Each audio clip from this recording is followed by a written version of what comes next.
मैंने तो कभी सोचा नहीं था कि आज बरही जाने से हम लोग इतनी देर जैम में फंस जाएंगे। तो दोस्तों आज मुझे जाना था अपने हरी परी को लेके हॉस्पिटल, मेरा मतलब सर्विसिंग सेंटर, क्योंकि बहुत दिनों से हमारे हरी परी का सर्विसिंग नहीं हुआ था। फिर बिना देरी किए हम और पापा निकल जाते हैं घर से।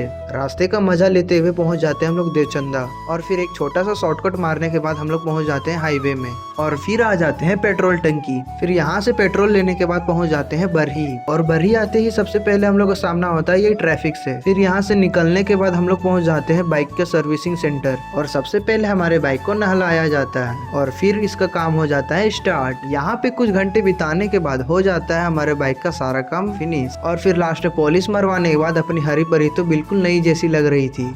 फिर यहाँ से हम लोग आ जाते हैं धनबाद रोड में, और यहाँ से ले लेते हैं ये। अब इसका क्या काम है मेरे को तो नहीं पता, लेकिन अब रह गई थी बस एक प्रॉब्लम, और प्रॉब्लम ये थी कि अब यहाँ से हम लोग जाएं कैसे। और आज बरही में इतना ज्यादा भीड़ इसलिए है क्योंकि कुछ दिनों बाद है छठ पूजा। बहुत देर ट्रैफिक में जाम रहने के बाद हम लोग फाइनली निकल ही जाते हैं, और इसी के साथ ये ब्लॉग यहीं पे एंड होता है। अब मिलते हैं नेक्स्ट ब्लॉग में।